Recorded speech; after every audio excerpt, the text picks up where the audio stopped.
Lantas seperti apa kondisi dan juga angka dari penjualan otomotif sepanjang tahun 2025 ini? Dan apakah data Gaikindo tersebut juga sejalan dengan laporan perusahaan yang tercatat di pasar saham?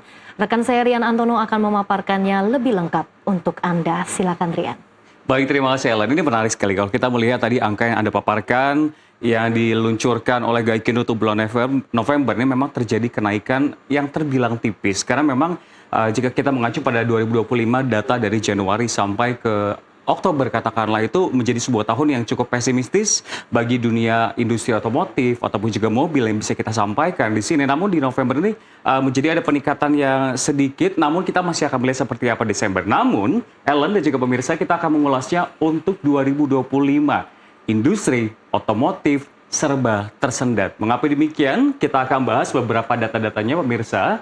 Di mana kalau kita lihat di sini kita akan mengulas kembali penjualan sejak Januari hingga September pemirsa. Tepatnya kita melihat secara akumulatif ini ada sekitar, kita akan bahas satu persatu, 561.825 unit atau turun 11,3%. Ini menjadi sebuah angka yang patut diperhatikan. Mengapa? Karena memang flow-nya di sini pemirsa ini menunjukkan bahwa memang ternyata daya beli masyarakat belum terbilang pulih. Ini ada beberapa poin-poin yang menjadi sentimen mengapa akhirnya angka penjualan untuk mobil ini yang berdasarkan sekali lagi data dari Gaikindo ini dijabarkan bahwa masyarakat mulai belum pulih dalam terkait dengan daya belinya. Tak hanya itu juga salah satu sentimen lainnya adalah kredit mahal yang ini juga menekan penjualan.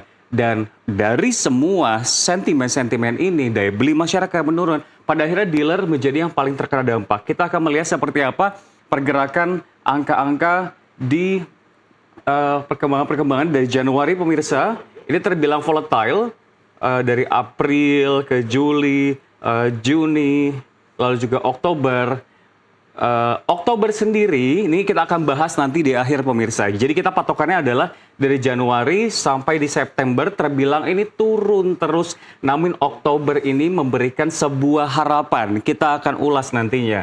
Jadi jika berkaca dari data Gaikindo ini terbilang memang tahun 2025 merupakan sebuah tahun atau angka yang berat bagi industri otomotif Indonesia. Ini berbeda dengan data atau tepatnya kinerja emiten otomotif baru secara 6 bulanan pemirsa. Di sini kita akan ambil sampelnya untuk beberapa emiten yang ada. Anda bisa cari melalui handphone Anda, emiten-emiten diantara adalah dengan kode emiten CARS, lalu ASII, dan juga IMAS. Ini merupakan 3 emiten yang bisa kita simpulkan ternyata justru malah tidak mengalami kerugian yang cukup besar dan bisa mengambil peluang yang ada. Ini untuk CARS ada line chart yang berwarna biru pemirsa, sementara untuk ASII ini adalah yang berwarna hitam dan IMAS yang berwarna merah.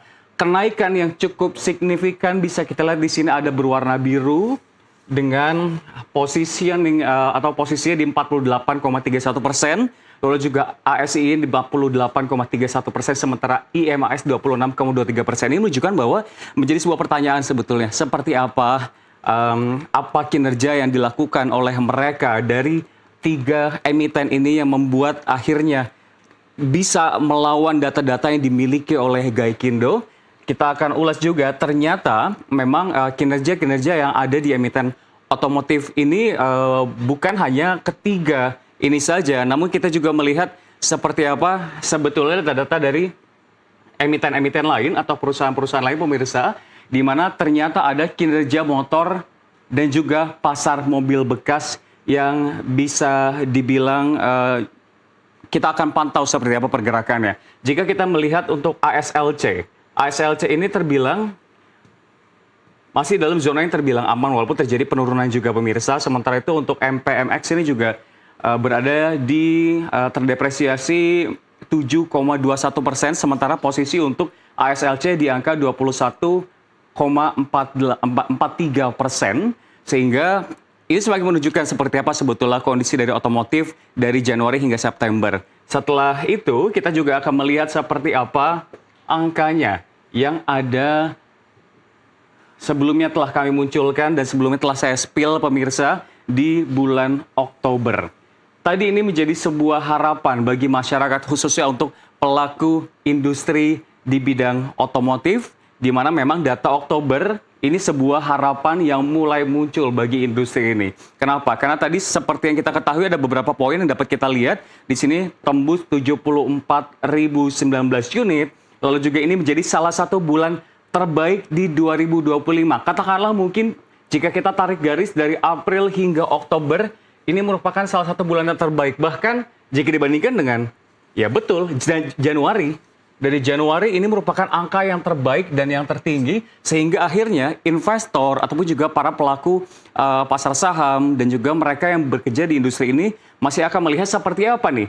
November yang tadi kita sudah lihat ini menunjukkan peningkatan yang tipis, namun masih ada 1 bulan lagi pemirsa, yakni di bulan Desember. Kita akan lihat seperti apa. Apakah sebetulnya ini merupakan suatu hal yang terbilang omon-omon atau memang ini menjadi suatu hal yang menjadi sinyal-sinyal bagus untuk sepanjang 2025 karena memang kita ketahui industri otomotif ini masih berada di fase menahan diri. Namun seperti yang kita ketahui juga untuk menjawab ini, apakah ini menjadi suatu momen yang menunjukkan bahwa pemulihan benar-benar berkelanjutan atau justru hanya efek pendek dari berbagai promo dan juga event. Semua mata kini tertuju pada penjualan Desember. Usia di November atau data di November ini menunjukkan penjualan yang memang terbilang naik. Jadi kita akan tunggu seperti apa selanjutnya. Demikian, Ellen, pemaparan yang bisa kami sampaikan dan selanjutnya pun Ellen, rekan saya masih akan menghadirkan sejumlah informasi komoditas. Terima kasih, Ellen. Baik, terima kasih Rian untuk pemaparannya yang begitu lengkap terkait dengan tren penjualan otomotif dan juga outlook-nya untuk di tahun depan begitu ya. Terima kasih Rian.